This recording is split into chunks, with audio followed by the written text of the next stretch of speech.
은혜가 되시고 또 함께 해주시면 감사하겠습니다.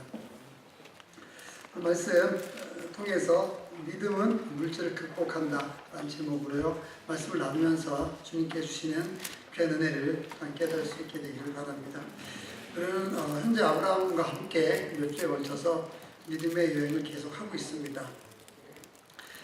오늘 말씀을 통해서는 아브라함이 어떻게 물질 유혹을 극복하는지 를 통해서 은혜를 나눠볼 수가 있습니다. 아브라함은 조카 롯이 위기에 처했을 때 결코 주저하지 않았습니다. 자기의 위험을 생각하지 않고 조카 롯을 구해야 된다는 결단을 하게 됩니다. 조카가 잡혀갔다는 소식을, 롯이 잡혀갔다는 소식을 듣자 집에서 훈련시켜온 가신들이라고 하죠. 개인적인 군대를 318명을 동원해서 막강한 군사를 가진 그돌라오멜 동맹군과 접전을 벌입니다. 이것은 도저히 시작이 안 되는 그런 전쟁이었습니다. 할 수도 없는 전쟁이었고 해서도 안 되는 그런 전쟁이었죠. 근데 아브라함은 오직 믿음을 가지고 이 전쟁에 나가서 승리했던 것을 봅니다. 믿음의 사람들이 가는 길은 하나님께서 언제나 승리를 주신다는 것을 여기서 알 수가 있습니다. 모든 사람들이 가지 않을지라도 가는 것이 바로 믿음의 길이고요. 모든 사람들이 가기 힘들어하는 곳을 가는 것이 바로 믿음인 것이죠. 근데 믿음 있는 사람들은 다른 사람들이 가지 않아도, 모든 사람들이 가지 않아도 그 길을 당당히 걸어갈 수 있는 그런 사람들인 것입니다. 이런 믿음으로 전쟁에 참여했던 아브라함은 기적을 체험하게 되는 것이죠. 완전히 패배할 수밖에 없었던 아브라함의 군대가 승리를 거뒀던 것입니다.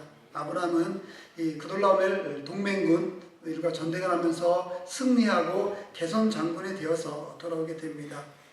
이렇게 승리하면서 오게 되니까 이 덕을 본 사람이 성경에 나오게 됩니다. 바로 첫 번째 나오는 소돔왕 베라였습니다. 17절에 보면 아브라함이 그돌라오멜과 그와 함께한 왕들을 쳐부수고 돌아올 때에 소돔왕이 사회 골짜기 곧 왕의 골짜기로 나와 그를 영접하였고 나옵니다. 소돔은 하나님께서 유황불 심판을 내릴 수밖에 없었던 그런 아주 악한 도시였습니다. 바로 그 도시의 왕이 베라였습니다. 아브라함이 승종을 울리며 돌아오게 될 때 아브라함을 바로 이 왕이 영접했던 것이죠. 세상 왕이었지만은 하나님의 일을 하고 오는 그런 아브라함에 대해서 경의를 표하고 그에게 감사했던 것을 볼 수가 있습니다. 악한 왕일지라도 은혜를 입은 자에게 감사할 줄 아는 그런 모습은 이들이 갖고 있었던 것 같습니다.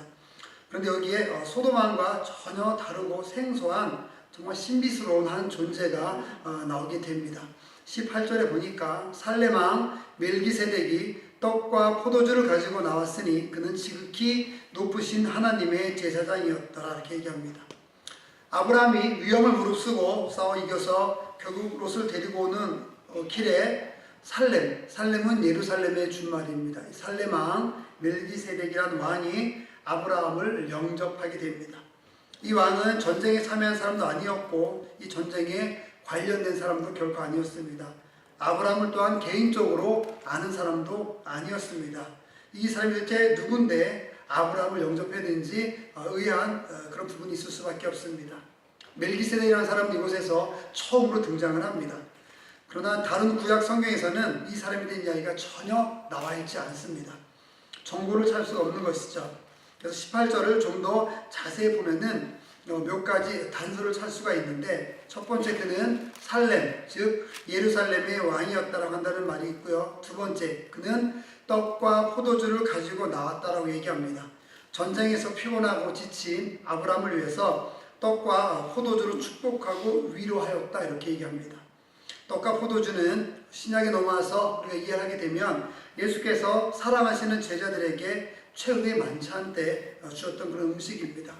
우리가 지금 사순절 기간을 보내고 있는데 사순절 절기를 우리가 지키지는 않지만은 사순절의 의미를 가지고 나아가게 되죠. 그래서 예수님이 십자가에 달리신 것을 나를 역으로 뒤로 한 산에서 40일 동안 주일을 뺀 40일 동안을 경건하게 지키자 하는 이런 의미를 이제 갖고 있습니다. 그러면서 이제 고난 주간을 지나게 되고 또 부활절을 맞이하게 될 텐데요. 바로 이 예수 그리스도께서 사랑하는 제자에게 고난 주간에 나누셨던 것이 바로 떡과 포도주입니다. 떡은 생명이고 그 피는 생명의 음료라고 한다는 것이죠. 그것을 먹고 마시는 자는 예수 그리스도께서 다시 오실 때까지 그분의 죽음을 기억해야 된다. 바로 이것이 성찬이라고 하는 것입니다. 바로 그 떡과 포도주를 예루살렘 왕 멜기세덱이 아브라함에게 주었다 이렇게 얘기했죠. 세 번째 또 단서를 찾을 수 있는 것은 멜기세덱을 가리켜서 지극히 높으신 하나님의 제사장이라고 한다는 것이죠. 그렇게 본 말씀에 소개하고 있습니다. 하나님의 제사장이었다 이렇게 얘기하고 있죠. 이거 관련해서 멜기세덱에 대해서 두 가지 더 찾아볼 수 있는데요. 바로 이런 큰 제사장이라고 한다는 것을 통해서 떡과 포도주로 아브라함을 위로하고 난 후에 아브라함을 축복한 것을 볼 때 멜기세덱에게는 축복권이 있었다 한다는 것을 알 수가 있습니다. 자, 이 세 가지 얘기를 들으면서 어떤 생각하게 됩니까? 이 멜기세덱은 그냥 단순히 사람이 아니다라고 한다는 그런 감이 좀 오게 되죠. 결국 그냥 사람이 아니라 이 멜기세덱은 특별한 존재였다는 것을 여기서 알 수가 있습니다. 또 하나 놀라운 것은 이 멜기세덱에게 아브라함이 무엇을 드렸냐면은 11조를 드렸습니다. 자, 축복권이 있고 11조를 받을 만한 사람이고 축복해 주신 축복권이 있고 이런 사람, 구약에 나오지 않는데 딱 유일하게 나오는 사람, 예루살렘의 왕. 도대체 이 사람이 누굴까요? 충분히 감을 잡을 수 있겠죠. 이 사람 바로 하나님이라고 할 수 있습니다. 구약에 나타난 예수님인 것입니다. 멜기세덱이라는 이야기가 구약에 나타나지 않는데 신약에서는 히브리서에 나타납니다. 히브리서 6장 20절에 이 멜기세덱에서 이야기가 나긴 하는데요. 이렇게 나옵니다. 그리로 앞서가신 예수께서 멜기세덱의 반차를 쫓아 즉 멜기세덱의 족보를 따라서 제사장이 됐다 이렇게 얘기해서 영원한 대사장이 되었다 이렇게 얘기합니다. 또 7장 1절에서는 이렇게 얘기합니다. 히브리서 7장 1절에서는 이 멜기세덱은 예루살렘의 왕이다 이렇게 얘기하고요. 지극히 높으신 하나님의 제사장이다. 여러 임금 이렇게 얘기합니다. 그러면서 여러 임금을 쳐서 죽이고 돌아오는 아브라함을 만나 복을 빈 자가 바로 멜기세덱이다. 이것이 히브리서 7장에 나오는 내용입니다. 아브라함이 10분의 1을 그에게 나눠줬다고 이렇게 얘기하고요. 그러면서 그 이유가 이렇게 나옵니다. 이를 번역하게 되면 의의 왕이요 또 살렘의 왕이 곧 평강의 왕이요 아비도 없고 어미도 없고 족보도 없고 시작한 날도 없고 생명의 끝도 없어 하나님의 아들과 방불하여 항상 제사장으로 있느니라. 이것이 히브리서 7장 1절에서 나오는 그런 예루살렘에 대한 멜기세덱에 대한 평가입니다. 그러니까 멜기세덱은 그냥 단순한 사람이 아니라 바로 하나님과 동일한 제사장. 아까 말씀한 것처럼 직설적으로 얘기하면 구약에 나타난 예수 그리스도시다. 이렇게 여러분께서 이해하시면 됩니다. 그러면은 이 멜기세덱이 왜 아브라함을 영접하면서 축복을 하겠습니까? 그 이유는 간단합니다. 롯이 위기에 처해 있을 때 아브라함이 인간의 상식적으로 행동하지 않고 또한 자신을 돌보거나 그런 행동하지 않고 믿음으로 그 전쟁에 참여했기 때문에 멜기세덱이 결국 하나님이 이를 축복해 줬다 한다는 것입니다. 믿음으로 나아가는 사람에게는 그래서 반드시 하나님께서 간섭하시고 하나님께서 복을 주시는 것을 알 수가 있습니다. 아브라함이 멜기세덱으로부터 축복을 받고 멜기세덱으로부터 정말 은혜를 받았던 것은 결국 그가 믿음으로 행동했기 때문에 그렇습니다. 제가 계속 반복해서 말씀드리지 않습니까? 우리가 나중에 남는 것은 믿음으로 한 것만 남습니다. 다른 건 남지 않습니다. 믿음으로 행동한 것, 믿음으로 일한 것만 남는다고 한다는 거죠. 아브라함은 자기를 돌보지 않고 자기가 죽을 수도 있었지만은 자기를 돌보지 않고 믿음으로 나가서 행동했기 때문에 그것을 하나님께서 그것에 대해서 복을 주었다고 한다는 것이죠. 전쟁에 대해서 자세히 나와 있지 않지만 성경이 전쟁사가 아니라 이렇게 많은 추측을 해볼 수 있을 것 같아요. 아브라함이 318명을 데리고 그돌라오멜 동맹군, 한 나라도 아니고 여러 나라가 동맹한 그 민족과 싸울 때 어떻게 됐을까? 이 상상이 안 되잖아요. 318명을 어떻게 수만 이런 사람들을 어떻게 이길 수 있었겠어요? 아마 그러지 않았을까요? 아브라함 군대가 칼을 딱 뽑는 순간 다 죽었거나 놀래서. 그렇죠? 아니면은 318명이 너무 적게 오니까 너무 적게 나와서 놀래서 죽었거나. 그렇죠? 어쨌든 이 기적인 거죠. 그러니까 기적은 그런 거죠. 우리가 이해할 수 없는 거예요. 여러분 혹시 그런 건 없나요? 내가 이 시점에서 분명히 실패했어야 되는데 실패하지 않았어요. 살다 보니까는 이 시점에서 내가 분명히 실패해야 되고 이 실패를 망해야 되는데 내가 이 시점에서 죽어야 되고 내가 이 시점에서 정말 다른 사람들로부터 멸시를 받고 조롱을 받았어야 되는데 그렇게 되지 않았을 때가 있어요. 그게 하나님의 은혜라고 한다는 거예요. 나는 모르지만, 아브라함은 모르지만 318명이라는 적은 인원을 가지고 전쟁했을 때 나는 모르지만 하나님께 뒤에서 일하셨다고 한다는 거죠. 내가 실패할 수밖에 없고 내가 죽을 수밖에 없고 내가 다른 사람으로부터 멸시받을 수밖에 없는 그런 일을 내가 했는데, 그런 삶에 그런 환경에 들어갈 수밖에 없는데 어느 순간에 내가 그걸 다 이기고 나왔어요. 그건 뭐냐? 내가 믿음이 있기 때문에 그런 거죠. 내가 믿음이 있으니까 하나님을 섬기고 나가게 되니까 하나님께서 나의 수치를 걷어가 주신 거예요. 여러분의 수치를 걷어가 주신다고 한다는 거죠. 바로 아브라함은 그런 믿음으로 나왔기 때문에 그런 은혜를 받았던 것입니다. 여러분, 전쟁은 하나님께 속한 것입니다. 찬양도 있지 않습니까? 다윗과 전쟁 얘기가 그것이 있습니까? 다윗과 골리앗의 전쟁이 그랬습니다. 아브라함의 전쟁을 보고 다른 것을 본다면은, 여러분, 다윗과 골리앗의 전쟁일 때 어땠습니까? 골리앗은 거인이었습니다. 아무도 골리앗을 이길 수 없다고 생각했습니다. 이스라엘 백성 중 그 어느 누구도 골리앗과 맞서 싸울 수 없었고요. 나가기도 두려워했습니다. 그때 나갔던 사람이 바로 다윗인 거죠. 어떻게 나갔습니까? 믿음으로 나갔어요. 키도 작았습니다. 갖고 있는 것도 없었어요. 사울 왕이 갑옷을 주니까 갑옷이 오히려 커서 거추장스러웠어요. 여러분, 믿음으로 나가는 사람은요, 세상에 커서도 거추장스러울 수 있어요. 세상의 지혜가, 세상의 지식이, 내가 갖고 있는 학위가, 내가 갖고 있는 명예가, 세상에 준 내 물질이 하나님이 일할 때 방해가 될 수 있어요. 다윗은 그랬던 거죠. 사울이 줬어요. 창을 막을 수 있는, 칼을 막을 수 있는 갑옷을 줬지만은 하나님의 일을 하는 데 있어서 그것은 그냥 도움이 되는 것이 아니라 불편했던 것이었어요. 그래서 조용히 벗어놓고 나가죠. 무엇으로 나갑니까? 믿음으로 나가죠. 나는 만군의 하나님 여호와 하나님의 이름으로 내가 나간다. 그거면 끝인 것이죠. 제가 영어 표현 한번 드리겠습니다. 영어 표현으로 죄송하지만 세상 이스라엘 사람들은 이렇게 얘기했을 거예요. 골리앗을 보면서 he is to be, 너무 크다. 그럼 너무 크다. to win, 그래서 내가 이길 수 없다. to 용법이라고 합니다. He is to be, to win. 그럼 너무 커서 to be, 결코 to win 이길 수 없다. 그런데 다윗은 이렇게 바꾼 거예요. He is to be. 그럼 너무 크다. 똑같아. to miss. 결코 실패할 수 없다. 내가 어디는 돌을 던지든 맞는다는 거죠. 너무 크니까. 놀랍지 않습니까? 뒤에 단어 하나 바뀌었음에도 불구하고 엄청난 은혜가 있습니다. 세상 사람들은 너무 커서 이길 수 없다고 생각하지만 다윗은 너무 크기 때문에 너무 쉽게 이길 수 있다고 한다는 거예요. 이게 믿음의 사람인 거죠. 이게 좋은 길을 가는 사람이고요. 이게 세상 사람들은 생각할 수 없는 그런 길을 가는 거죠. 그렇기 때문에 이런 전쟁은 바로 하나님께 있다. 우리가 이렇게 이야기할 수 있는 것입니다. 이런 것이 믿음인 것입니다. 하나님의 이름으로 상대가 되지 않는 그런 상대를 만나서 게임이 되지 않는 게임을 하는 것이 믿음의 길인 거죠. 내가 이길 수 있다고 생각하는 것이 아니라 내가 이길 수 없다고 생각하는 것, 이길 수 없다고 생각하는 것뿐만 아니라 거기서 승리라고 하는 단어조차를 생각할 수 없는 상대, 그런 상대를 향해서 싸움에 나아갈 때 믿음으로 나아가는 그런 삶이 바로 그리스도인들의 삶이라고 한다는 것입니다.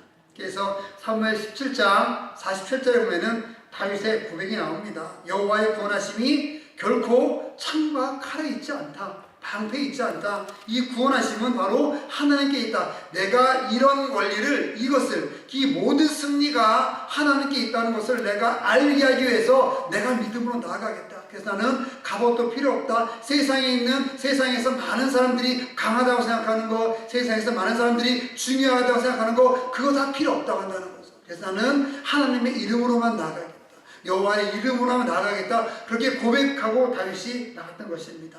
바로 이런 믿음이 아브라함에게도 있었던 것이죠. 조카 롯이 위기에 처해 있을 때 그렇기 때문에 주저하지 않고 달려들었던 것입니다. 다윗이 골리앗을 대적했던 것처럼 아브라함이 그돌라오멜 동맹군을 대적했던 것이죠. 바로 이런 싸움이 그리스도의 싸움이고 믿음으로 나아갈 때 승리할 수 있다고 한다는 것입니다. 에베소서 6장에 싸움이 나옵니다. 우리의 싸움은 혈계, 세상 육에 대한 것이 아니고 영적 어둠의 세력에 관한 것이다 라고 우리가 흔히 말하는 전신갑주에 대해서 이야기합니다. 여기서 싸움을 이렇게 얘기합니다. 어떻게 싸움을 얘기하냐면은 이 싸움은 단순히 그냥 치고받고 하는 싸움이 아니라 여기의 싸움은 레슬링이라고 하는 단어를 통해서 얘기합니다. 우리의 싸움은 혈육에 대한 것이 아니고 이렇게 싸움은 바로 레슬링을 이야기하는데, 그러면 축구나 뭐 배구 같은 것은 나한테 공이 오면 잠깐 쉴 수도 있지만은 레슬링은 그렇지 못합니다. 몸을 맞대고 있기 때문에 내가 힘이 빠졌는지 힘이 있는지 상대방이 너무 잘 알거든요. 바로 영의 싸움은 그런 싸움이라고 한다는 것이죠. 그렇기 때문에 이 전쟁에서, 영적인 전쟁, 그리스도의 전쟁은 결코 우리에게 있는 것이 아니라 하나님께 있는 것이다. 이것을 여기서 우리가 찾아볼 수가 있습니다. 바로 아브라함은 그런 영적인 전쟁으로 나가서 승리했다는 것을 여기서 우리가 알 수가 있습니다. 멜기세덱이 바로 이 아브라함의 전쟁에 개입한 것을 여기서 우리가 볼 수가 있는 것이죠. 하지만 아브라함은 이때는 그걸 깨닫지 못했습니다. 나가서 싸우는데 이기는 거예요. 아니, 말씀드렸지만 318명을 어떻게 수만의 그런 군사들이 이겼어요. 무장한 군사들을. 근데 이기는 거예요. 내가 안 싸우는데 이겨요. 이런 거죠. 내가 기도하지 않았는데 이상하게 뭔가 잘 돼. 내가 뭔가 하나님께 사랑받을 만한 일을 하지 않았는데도 불구하고 뭔가 일이 잘 풀려요. 그건 내가 한 게 아니라 하나님이 하신 거예요. 그건 주님이 한 거라는 것이죠. 바로 그런 것을 여기서 아브라함이 깨달았던 거예요. 이상하게도 불리한 전셈에도 불구하고, 전쟁에서 불리한 환경임에도 불구하고 계속해서 이겨요. 그냥 칼을 들면 이기고 내가 죽을 것 같은데 살아나고 마치 영화처럼 누군가 나를 돕고 있다는 생각이 그때 들은 거죠. 그때 내가 하는 게 아니구나. 나는 믿음으로 나왔지만은 이 전쟁은 내가 하는 것이 아니구나. 내가 어느 순간인가 누군가 싸워가지고 그 상대를 이길 수 없어서 내가 막 고통을 당해가지고 그 사람 발밑에 있을 거라 생각했는데 어느 순간에 눈을 떠보니까 그 사람이 내 발밑에 있는 거예요. 이게 하나님의 도움인 거죠. 난 한 것이 없는데 이상하게, 여러분, 믿는 사람, 믿지 않는 사람에게는요, 믿지 않는 사람에게는 운이 있다는 데를 얘기하죠. 근데 믿는 사람에게는 운이 아니죠. 하나님의 은혜인 거죠. 근데 놀랍게 기도하는 사람은요, 세상 사람들의 표현을 봤을 때 기도하는 사람들은 운이 더 많아요. 기도하는 사람들은 세상 사람이 봤을 때 행운이 더 많아요. 그거는 단순히 운이 행운이 아니라 하나님께서 인도하시고 그 뒤에서 도와주셨기 때문에 일어나는 삶의 기적인 것이죠. 아브라함이 이걸 알았던 거예요. 멜기세덱은 이 전쟁을 마치고 돌아온 아브라함에게 떡과 포도를 주고 영접할 때 아브라함이 깨달았던 거예요.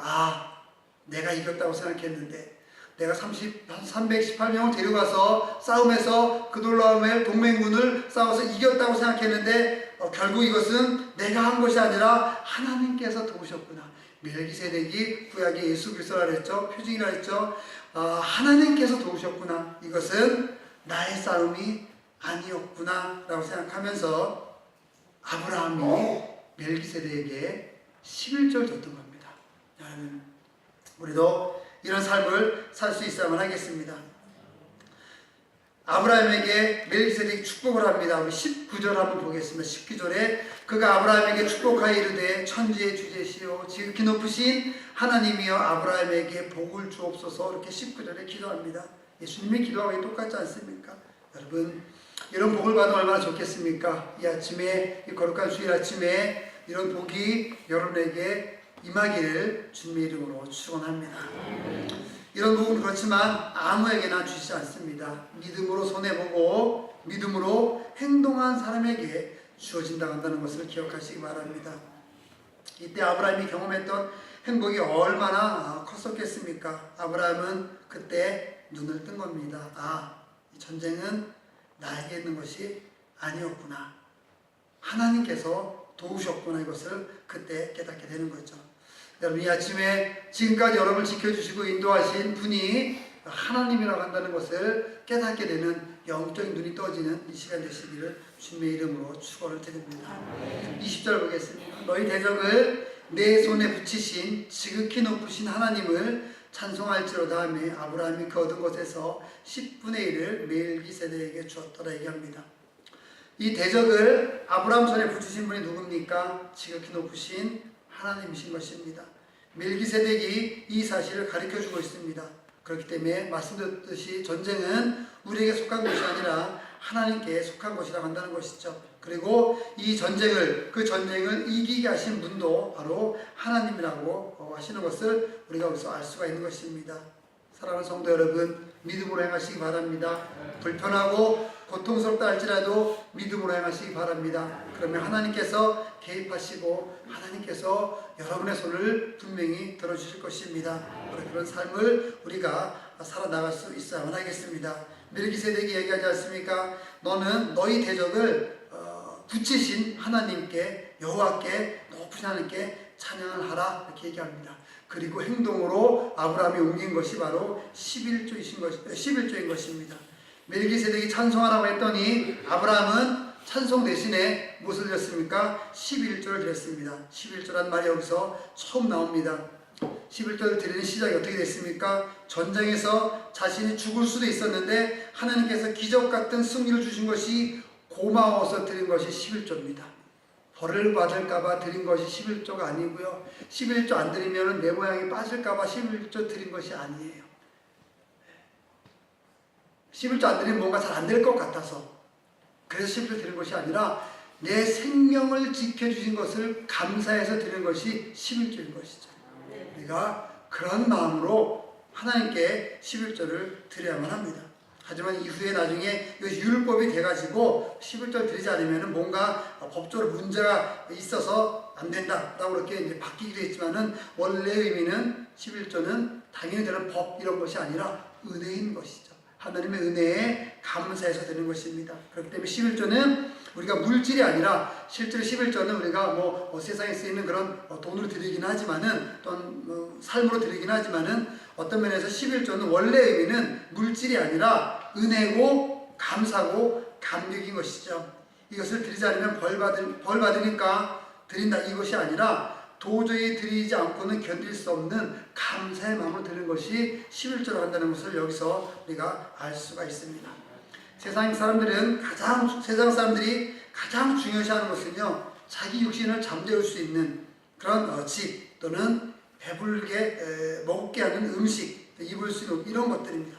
11조라고 한다는 것은 이런 모든 것을 초월하는 거죠. 그래서 오늘 제목에서 나오는 것처럼 우리 믿음은 물질을 극복한다는 거죠. 감사함으로 드린다고 한다는 거예요. 직장에서 일할 때 내가 월급 받으면서 일한다 라고 생각하면은 참 그냥 월급 받는 사람으로만 끝나지만은 직장에서 일하는 것이 내가 월급 받기 때문에 일하는 것이 아니라 내가 하나님의 일을 하기 때문에 일을 하고 내가 그걸 받는다고 생각하면은 똑같은 월급 받지만은 느낌이 굉장히 달라지는 겁니다.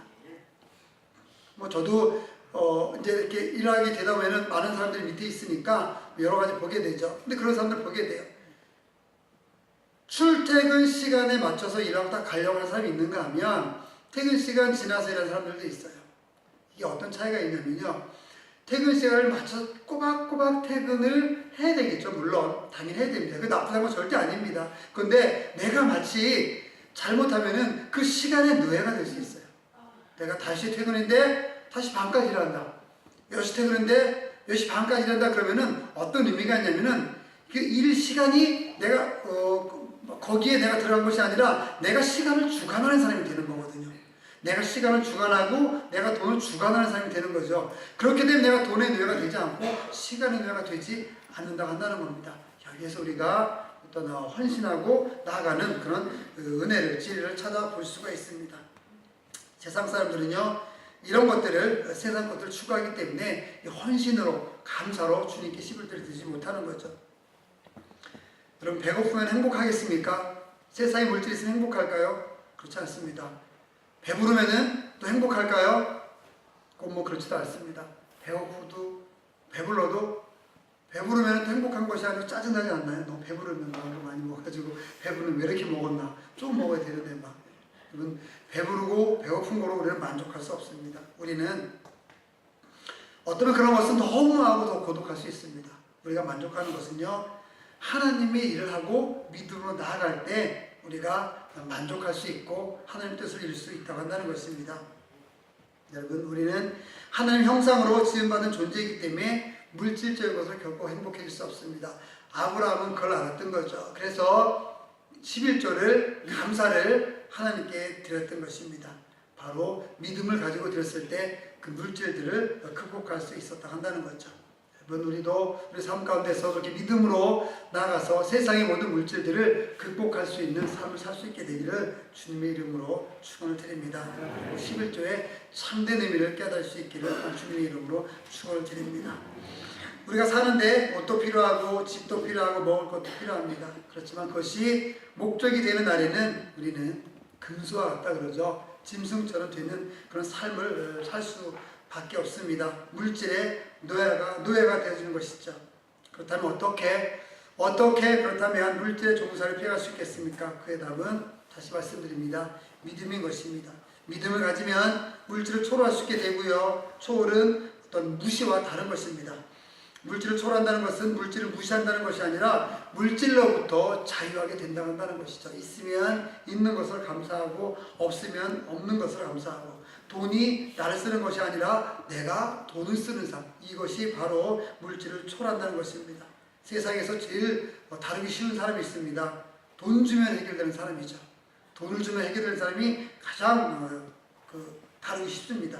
제일 쉽고 단순한 방법이죠. 반대로 세상에서 제일 어려운 사람은요, 돈으로 해결되지 않는 사람입니다. 그런 사람들은 억만금을 갖다 줘도 해결되지 않겠죠. 돈이 많은 사람이나 좋은 사람이나 여기서 할 수 있는 것은 모두 아무튼 물질적이라 한다는 것이죠. 여기서 탈출할 수 있는 것은 오직 하나입니다. 제목처럼 하나님의 형상대로 지음받은 우리 인간이 하나님의 뜻대로 살 때, 즉 믿음으로 살 때 이 모든 물질로부터 초월할 수 있다 한다는 것입니다. 이렇게 초월하며 나갈 수 있는 여러분 되시기를 주님의 이름으로 축원을 드립니다. 21절에 보면은 좀 더 초월하는 모습을 나오게 됩니다. 21절 소돔왕이 아브라함에게 이르되 사람은 내게 보내고 물품 내가 가져라 이렇게 얘기해요. 그러니까는 이 어떤 의미냐면 이 소돔이 함락이 돼가지고 그돌라오멜 도맹군에게 잡혀갔을 때 물건만 뺏긴 것이 아니라 이들의 가족과 군사들 다 뺏겼거든요. 근데 아브라함이 318명 데려가서 다 찾아오게 되니까는 소돔왕이 자기의 부하들과 자기의 성의 가족들 다 데리고 온 것을 알게 된 거예요. 그러니까는 우리가 사람은 가질 테니까 너희가 갖고 온 이 모든 물질들은 다 내가 가져라 이렇게 얘기하는 거예요. 소돔왕이. 소돔 악한 왕이지만은 좀 그래도 착한 왕인 것 같아요. 22절에 보니까 근데 아브라함이 소돔 왕에게 이야기합니다. 천지의 주제시요 지극히 높으신 하나님 여호와께 내가 손을 들어 맹세하겠다. 내 말이 소돔 왕에게 너의 말이 내가 아브라함으로 치부하게 하였다. 내가 물질을 가졌다. 돈을 위해서 일했다. 저들이 318명을 데리고 그돌라오멜 동맹군을 치러 갔던 것은 롯을 구출하기 위한 것도 있었지만 사실 쟤네들이 돈을 벌기 위한 것이었다. 사실 쟤네들이 물질을 얻기 위한 것이었다. 이렇게 오해받는 건 난 절대 싫다. 그래서 나는 너에게 속한 것은 실 한 오락이나 들매끌 한 가닥도 결코 내가 갖지 않겠다. 내 것은 내가 다 가져라. 아브라함은 이렇게 고백한 거예요. 무엇한 다음에? 11조 한 다음에. 11조는 뭘 가지고 했어요? 믿음을 가지고 했으니까. 믿음을 갖고 했고 믿음을 가지고 11조를 드리고 나니까는 그에게 믿음이 더욱 커졌겠죠. 하나님께서 주셨겠죠. 그러니까는 세상 것을 내가 취하지 않겠다. 나는 내 것만 취하겠다. 아마 이 상태에서 저에게 이런 상황이 왔다면 전 취했을 것 같아요. 솔직히 말하면 다 주는데 왜 안 취하겠어요? 아브라함이 이때 부자가 아니었거든요. 롯은 좋은 거 선택했고 아브라함 벌판 선택했다고요. 거기에 빌딩이 있었던 것도 아니고 거기에 먹을 것이 많이 있었던 것도 아니고 내가 열심히 일해서 수고해서 그것을 길러내야 되고 그것을 도구 옥토를 만들어야 되는 좀 벌판 같은 그런 곳이었어요. 결코 잘 사는 사람이 아니었어요. 풍부한 삶이 아니었다고요. 그런데 아브라함은 믿음을 가지고 좁은 길을 선택을 한 거죠. 다른 사람들이 가지 않는, 세상 사람들이 가지 않는 그런 길을 선택을 했던 겁니다. 아브라함은 소돔왕이 주는 물질을 그래서 아주 단호하게 거절했던 것이죠. 돈이 없게 되면 가난하게 삽니다. 하고 싶은 것을 못하게 되기도 하고요. 가고 싶은데도 못 가게 됩니다. 하지만 아브라함은 그것을 거부하고 감사한 주님께서 함께 해주는 그런 길을 택했다 한다는 것이죠. 속담 같은 것에 여러 것이 있습니다. 개같이 벌어서 정승같이 쓴다. 여러분 기억하시기 바랍니다. 하나님은 개같이 번 거 안 쓰십니다. 개같이 본 거로 선교합니까? 절대 그렇지 않습니다. 개같이 본 거로 성전 짓습니까? 절대 그렇지 않습니다. 여러분 개같이 본 거 하나님 거지가 아니시거든요. 개같이 본 거 그런 거 가지고 하나님께 들려가지 마시기 바랍니다. 주님께 진정한 것을 드리고 정말 주님께 나의 생명을, 우리의 생명을 드릴 수 있는 사람이 되어야 됩니다. 그렇기 때문에 주님께서 받으시는 것은 우리가 그렇게 번 것을 받으시는 것이 아니라 우리의 희생을 받으시는 거죠. 희생을. 하나님께 11조 십계명 가운데 그것이 있습니다. 내 도적질하지 말라는 말씀이 있죠. 이 11조에 도적질하지 말씀이 하나님께 해당이 될까요? 안 될까요? 안 되죠. 왜 안 돼요? 다 하나님 건데. 이 세상이 하나님 건데 하나님께 무슨 11조, 무슨 그 도덕이라는 것이 해당이 되겠습니까? 그러니까는 이 세상의 모든 것이 다 하나님 것이기 때문에 해당이 그 십계명에 해당이 안 되는 거예요. 그러니까 십계명 같은 거는 사실은 하나님께 주어진 것이 아니라 우리 이제 믿는 사람들에게 올바른 삶을 주어진 것인데 하나님께는 그래서 그 계명이나 모든 것이 해당이 안 되는 거죠. 왜 이 말씀을 드리냐면은 하나님께 이 세상에 있는 모든 물질이 다 하나님 거라는 거죠. 다 주님 거라고 한다는 거예요. 다 주님 거고 하나님 것이기 때문에 우리가 부정한 방법으로 번 돈을 가지고 하나님께 드리면은 하나님께서 그걸 쓰시겠냐는 거예요. 아니라고 한다는 거죠. 부정하게 벌었든 부정하게 벌지 않았든 그 모든 것은 다 누구 거예요? 하나님의 겁니다. 그래서 하나님께서 보시는 것은 그걸 보는 것이 아니라 우리의 희생을 보고 우리의 믿음을 보고 우리의 감사하는 그런 생활을 보게 되는 것이죠. 아브라함은 바로 그런 희생을 주님께 드렸던 것입니다.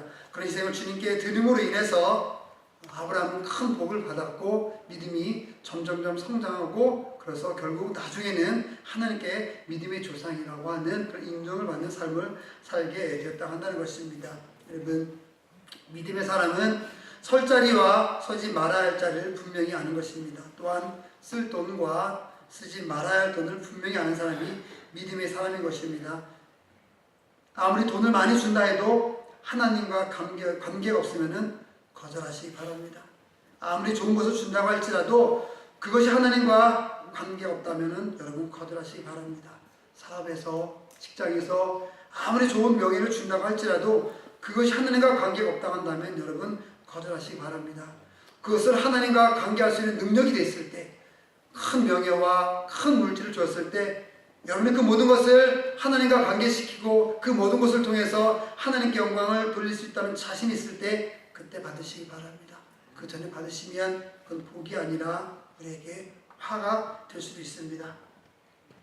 유혹을 물리치지 않고는 믿음이 시작될 수 없습니다. 아브라함이 이 모든 유혹을 물리치고 나갔을 때 큰 믿음의 삶을 살았던 것처럼 이 물질의 유혹을 물리칠 때 큰 믿음의 삶을 더욱더 열심히 살아 나갈 수 있었던 것처럼 우리 모두 진정한 그런 믿음으로 멜기세덱이 주는 그런 축복, 그런 복을 받는 그런 믿음의 주인공으로 살아갈 수 있는 그런 삶을 살 수 있게 되길 주님의 이름으로 축원을 드립니다. 옆 사람을 한번 인사하겠습니다. 당신은 믿음의 사람입니다. 이렇게 인사하겠습니다.